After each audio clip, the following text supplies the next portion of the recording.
तो दोस्तों एक बार फिर मैं हसन जामी एक नई वीडियो के साथ आपकी खिदमत में मौजूद हूँ। दोस्तों आज की इस वीडियो में मैं आपके सामने इंग्लिश के 15 बेहतरीन सेंटेंसेस लेकर आया हूँ। ये सेंटेंसेस दोस्तों छोटे छोटे हैं और ये बेहतरीन सेंटेंसेस जो हैं वो आम तौर पर किसी से जब आप अग्री करते हैं उनसे मुताल्लिक हैं, लेकिन ये सेंटेंसेस डेली बेसिस पर रोज़ाना की बुनियाद पर इस्तेमाल होते हैं। तो आप भी इनको याद करें और याद करके इनको इस्तेमाल करें। तो आइए शुरू करते हैं दोस्तों। लेकिन वीडियो को शुरू करने से पहले सबसे अहम बात, अगर आप हमारे इस चैनल पर नए हैं और चैनल को आपने सब्सक्राइब नहीं किया तो सब्सक्राइब करें, वीडियो को लाइक करें, कमेंट करके हमें बताएं कि आपकी वीडियो कैसी लगी और अपने दोस्तों के साथ वीडियो को ज़रूर शेयर करें। ठीक है दोस्तों, तो आइए वीडियो को शुरू करते हैं। देखते हैं सबसे पहला क्या सेंटेंस है। देखिए सबसे पहला सेंटेंस जिसको हम बोलते हैं एज यू लाइक, जैसा आप चाहें। किसी ने कोई बात कही है और आपसे वो आपकी राय पूछ रहा है कि क्या ऐसा करें। आप उसको कहना चाहते हैं कि भाई जैसी आपकी मर्जी है आप वैसा कर लें, उसके लिए इस्तेमाल होता है एज यू लाइक। ठीक है दोस्तों, तो आप देखेंगे कि इस तरीके के जुमले हम कितना बोलते हैं। तो अब तक अगर हम हिंदी में बोलते थे या उर्दू में बोलते थे, तो आज से आप इंग्लिश में बोलना शुरू कर दें और आप बोलें एज यू लाइक। ठीक है, जैसा आप चाहें। अगला सेंटेंस देखते हैं। या इसी तरीके से आप ये भी बोल सकते हैं जैसी आपकी मर्जी, एज यू प्लीज। ये बहुत ज्यादा पोलाइट है, एज यू प्लीज, जैसी आपकी मर्जी। ठीक है दोस्तों, आगे देखिए अगला सेंटेंस। कोई अपनी ओपिनियन रखी, कोई बात रखी है और आप उसको ये कहना चाहते हैं कि भाई मैं आपसे इत्तेफाक करता हूं, तो आप उसको इंग्लिश में कैसे कहेंगे? आई एग्री विद यू, मैं आपसे मुत्तफिक हूं। आई एग्री विद यू, मैं आपसे मुत्तफिक हूं। ठीक है दोस्तों, अगला देखते हैं। या इसी तरीके से आपको यह बताना हो कि भाई मैं आपके साथ हूं, आपको टेंशन लेने की जरूरत नहीं है। ओके, तो आप कह सकते हैं I am with you, I am with you, मैं आपके साथ हूं। ठीक है दोस्तों, आगे देखिए। आपको ये किसी ने कोई बात आपसे पूछी है कि भाई क्या ये बात सच्ची है या नहीं, तो आपको तायद करनी है, आपको कहना है कि नहीं भाई ये बात सच्ची है। तो आप कहेंगे जी हाँ ये सही है, yes it's true, yes it's true. It's ये असल में इट इज था, लेकिन इसको इस तरीके से लिखा जाता है शॉर्ट में। ठीक है, यस इट्स ट्रू, जी हाँ ये सही है। ठीक है, आगे देखते हैं। आप किसी को ये यकीन दिलाना चाहते हैं कि भाई जैसा आपने कहा है वैसा ही होगा। ठीक है, तो आप कह सकते हैं उसको कि इट विल बी सो, ऐसा ही होगा।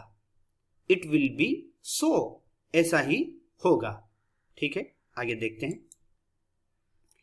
देखिए कोई आदमी कोई काम कर रहा है और उसको ऐसा लगता है कि शायद आपको हो सकता है इस पर कोई ऑब्जेक्शन हो, या वो आपसे पूछ रहा है कि भाई इस पर आपको कोई एतराज तो नहीं है, आपको कोई परेशानी तो नहीं है। तो आप उसके जवाब में कह सकते हैं कि भाई मुझे कोई एतराज नहीं है, मुझे कोई परेशानी नहीं है। तो आप कह सकते हैं I have no objection, I have no objection. Objection के माने एतराज। ठीक है, अगला देखते हैं। अगला सेंटेंस क्या है? या इसको आप इस तरीके से भी कह सकते हैं I don't have any objection, I don't have any objection, मुझे कोई एतराज नहीं है। ठीक है दोस्तों, आगे देखिए। दोस्तों बहुत सी मर्तबा आपको यह कहना होता है कि भाई काम जो भी हुआ, कैसे हुआ, काम किस तरीके से हुआ, किसने किया, इससे कोई फर्क नहीं पड़ता, बल्कि जो नुकसान हो गया है अब उसके सिलसिले में बातचीत करो। ठीक है, कोई एग्जाम्पल, कोई नुकसान हो गया तो अब आप ये कह रहे हैं कि भाई किसने नुकसान किया, कैसे नुकसान हुआ, इससे कोई फर्क नहीं पड़ता, ये बताओ कि इस नुकसान की भरपाई कैसे होगी। तो इस तरीके के लिए कि इससे कोई फर्क नहीं पड़ता, इससे कोई मतलब नहीं है, इस तरीके के सेंटेंसेस दोस्तों हम रोजाना के बेसिस पर बोलते हैं। लेकिन आपको अब इंग्लिश में बोलना है और आपको बोलना है it doesn't matter, it doesn't matter, यानी इससे कोई फर्क नहीं पड़ता, ये बात अहमियत नहीं रखती, इट डजंट मैटर। ठीक है, आगे देखते हैं।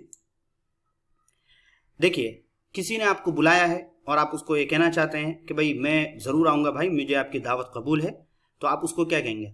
आई accept your invitation, I accept your invitation, accept के माने आते हैं कबूल करना, इन्विटेशन के माने आते हैं दावत। मैं आपकी दावत कबूल करता हूं, मुझे आपकी दावत कबूल है। ठीक है दोस्तों, अगला देखते हैं। देखिए, अब यहां पर किसी को आपको यह यकीन दिलाना हो किसी बड़े को कि भाई आपने जैसा मशवरा दिया है, आपने जो कहा है मैं वैसा ही करूंगा, तो आप क्या कहेंगे उसको?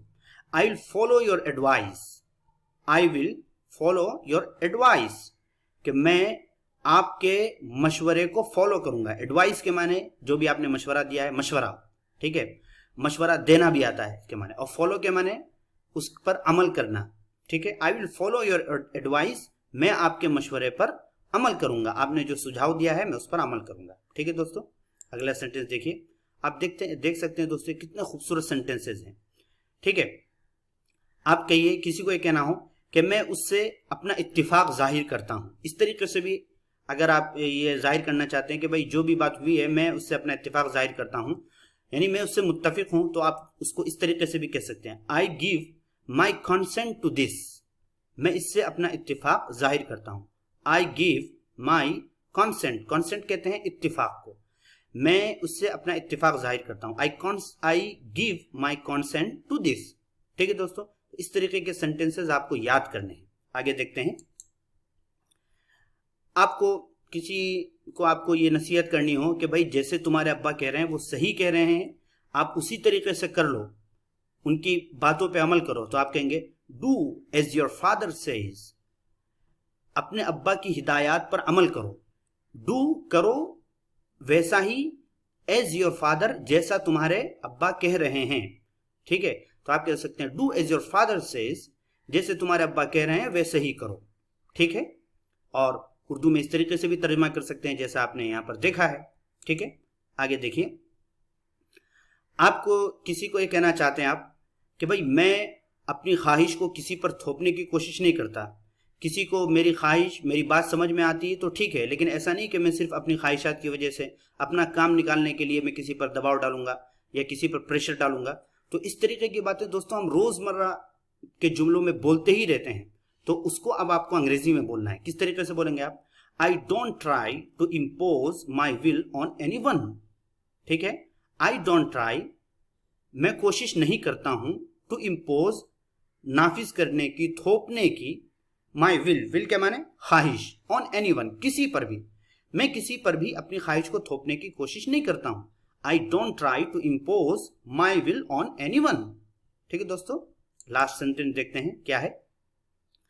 आपको किसी को ये कहना हो, आपने कोई बात कही है, सब लोग उससे मुत्तफिक हैं, अग्री कर रहे हैं, लेकिन एक आध आदमी आपको ऐसा लग रहा है कि कोई कि भाई ये मेरी बात से अग्री नहीं करता है, आपको ऐसा लग रहा है, उसने बोला नहीं है, लेकिन आपको उसके हाव भाव से, उसके जेस्चर पोस्चर से आपको ऐसा लग रहा है कि वो आपकी बात से मुत्तफिक नहीं है, तो आप उसको क्या कहेंगे? आप कहेंगे you don't seem to agree with me.